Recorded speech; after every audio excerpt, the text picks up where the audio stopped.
औसा नगरपालिका निवडणुकीत राष्ट्रवादीला एकहाती सत्ता मिळाल्यानंतर औसा नगराध्यक्षपदी डॉक्टर अफसर शेख यांनी त्यांच्या बहिणीला नगराध्यक्षा केलं.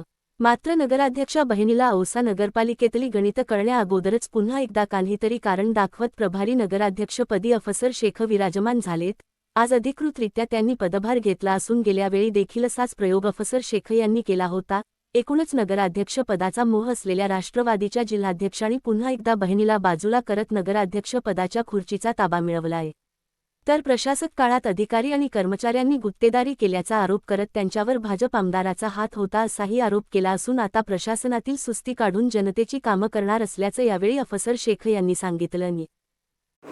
औसा शहराच्या जनतेला गेल्या निवडणुकीमध्ये आम्ही जे काही अभिवचन दिले होते त्यामध्ये प्रमुख असं या शहराचा सर्वांगीण आणि समतोल विकास करणे हे आम्ही या ठिकाणी प्रमुख असं ब्रीदवाक्य घेऊन आम्ही त्यांना अभिवचन दिलं होतं.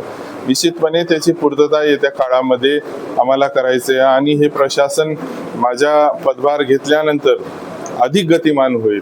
निश्चितपणे माझ्या ताई या सुद्धा या पदावरती काम करतच आहेत, परंतु सध्या त्या रजेवर असल्यामुळे कायदेशीर व्यवस्था तशी आहे आणि त्यामुळं मला या ठिकाणी या पदाचा पदभार घ्यावा लागला. आणि निश्चितपणे या मागच्या 4 वर्षाच्या कालावधीमध्ये म्हणजे जो प्रशासक कालावधी होता त्यामध्ये अनेक गोष्टी या विस्कळीत झालेल्या आहेत.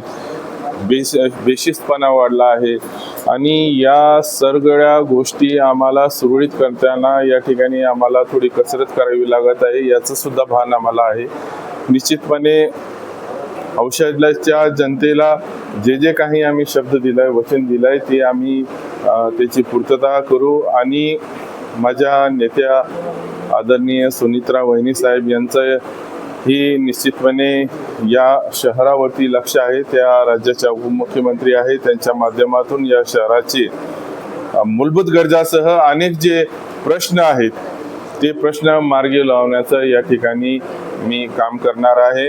आणि त्याचबरोबर वयस्क आणि महिला या कार्यालयात आल्यानंतर त्यांना या ठिकाणी त्यांची कामं कसं लवकरात लवकर होतील.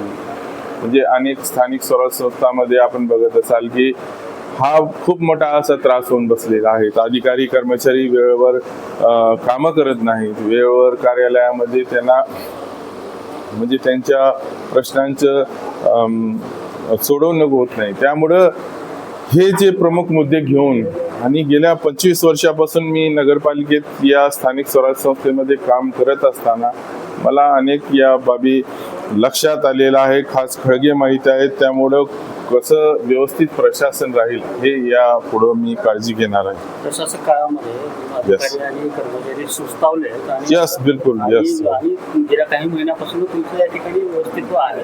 तर या काळामध्ये त्यांना सुधारवण्याचा काही प्रयत्न झालाय का मधल्या काळात? नाही, मधल्या काळात मी अनेक निवेदनं दिली. प्रसंगी मला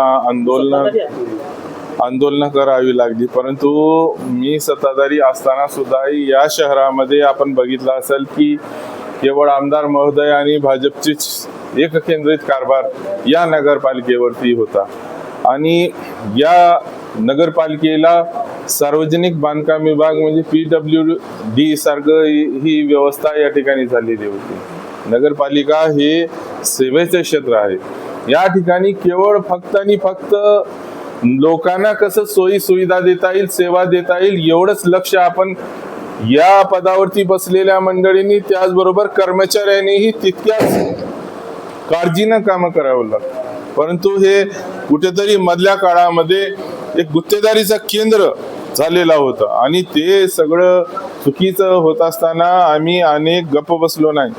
आम्ही अनेक आंदोलनं केली, निवेदनं केली, अनेक न्यायालयीन लढाया सुद्धा आम्हाला लढाव्या लागल्या आणि हे सर्व करून आम्ही किती व्यवस्थित करता येईल हे सुद्धा आम्ही मधल्या काळामध्ये बघितलेलं आहे. आता प्रशासकीय अधिकारी कर्मचारी तुमचं ऐकत नाही, आता तर आमचा नगरपालिका एखादी सत्ता औषधाच्या जनतेने दिलेली आहे, त्यामुळं आता काही अडचण नाही.